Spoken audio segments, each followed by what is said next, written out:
السلام علیکم شیخ صاحب. جی وعلیکم السلام. میرا سوال یہ ہے کہ مسجد حرام کے امام کی کیا حیثیت ہے؟ دیکھیے ایک ابھی میں نے آیت پڑھی تھی ربنا انی اسکنت من ذریتی بواد غیر ذی زرع عند بیتک المحرم، میں اپنی ذریت کو ٹھہرایا جا رہا ہوں تیرے پاک گھر کے بعد تاکہ وہ صلاۃ قائم کریں. اور فاجعل افئدۃ من الناس تہوی الیہم وارزقھم، اور لوگوں کو ان کی طرف مائل کر دے. کون کن کی طرف؟ جو وہاں ذریت کو ٹھہرا کے گیا. اب آپ اندازہ کریں وہ ذریت اللہ کی دعا چلی آ رہی ہے، وہاں پر اللہ رزق بھی پہنچا رہا ہے، فروٹس بھی پہنچا رہا ہے، اور اللہ تعالیٰ ہم لوگوں کو دنیا میں جہاں بھی لوگ رہ رہے ہیں ان کی طرف مائل کر دے. اب جو آپ کا سوال ہے کہ مسجد حرام کے امام کی کیا حیثیت ہے، تو وہ امام وہاں کیسے کھڑا ہے؟ کیونکہ اللہ کہہ رہا ہے وَاتَّخِذُوا مِن مقام ابراہیم مصلی، اخذ کر لو مقام ابراہیم سے مصلی. تو مقام ابراہیم تو وہاں ہے، تو وہاں امام کون کھڑا ہوا ہے؟ صلاۃ نماز، وہ امام صلاۃ کی بات کر رہا ہوں میں یہاں پر. کیونکہ میں نے آپ سے کہا تھا امام لیڈر جو ہوتے ہیں وہ ڈفرینٹ فیلڈز کے اندر ہیں.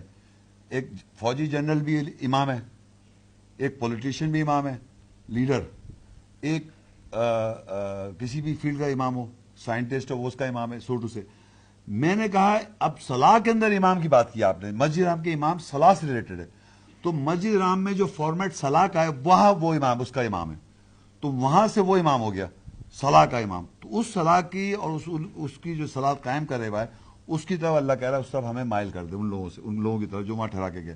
اگر آپ ان کو غلط کہیں گے تو اللہ نے ایک آیت میں سورہ انفال 30 میں بتا رکھا ہوا ہے کہ ان کی، وہ کہتا ہے انفال 8 کی 34 35 وما لهم الا يعذبهم الله وهم يصدون المسجد الحرام وما كانوا اولیاء ان اولیاء الا المتقون ولكن اکثرهم لا يعلمون.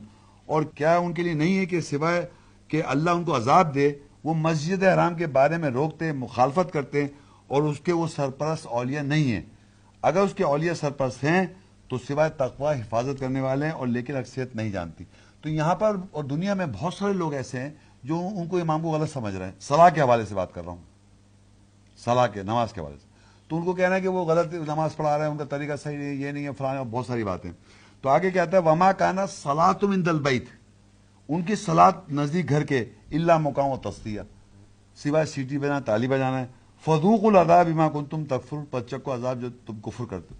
تو میں وہاں گیا ہوں، میں نے دیکھا ہے جب امام تلاوت، جب صلاۃ قائم کرتا ہے تو وہاں پر بہت ساری جماعتیں یہاں سے گئی ہوئی ہوتی ہیں ڈفرینٹ اسکول آف تھاٹس کی، وہ اس کے ساتھ صلاۃ قائم نہیں کرتے.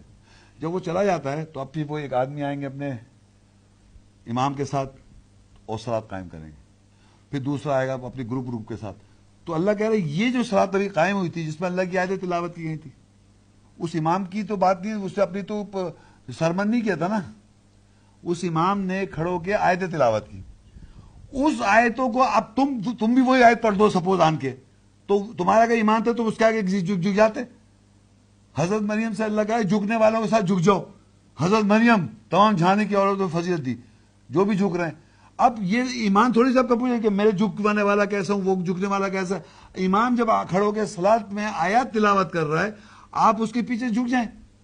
نہیں کہ اللہ یہ وہی فرض کو وہی آیت پڑھ رہے ہیں، وہ ہٹ گیا. اب آپ آئے، آپ نے وہی آیت پڑھی مگر اپنے طریقہ آپ نے نماز کا کچھ اور بنایا اور کہا کہ یہ عقیدہ کا صحیح ہے اس کا میرا. تو اللہ کہہ رہا ہے کیوں نہیں؟ پھر اللہ کہا یہ سب کیا ہے؟ سیٹی بجانا، تالی بجانا، یعنی وہی آیت تلاوت وہ کر رہا ہے، وہی آیت آپ تلاوت کر رہے ہیں، تو اس کے لیے یہاں سے پھونک رہے سیٹی بجانا، تالی بجانا، کیونکہ آپ نے ان کو غلط کہہ دیا. وہ کیا غلط؟ ان کے عقیدے کی بات کر رہے ہیں نا آپ چھوٹو سے. تو وہاں تو صلاۃ میں آیت تلاوت کر رہا ہے امام، اور پوری دنیا کی مساجد میں صلاۃ آیت تلاوت ہو رہی ہے. آپ کسی مسجد میں چلے جائیں آیت تلاوت کر رہے ہیں امام. میں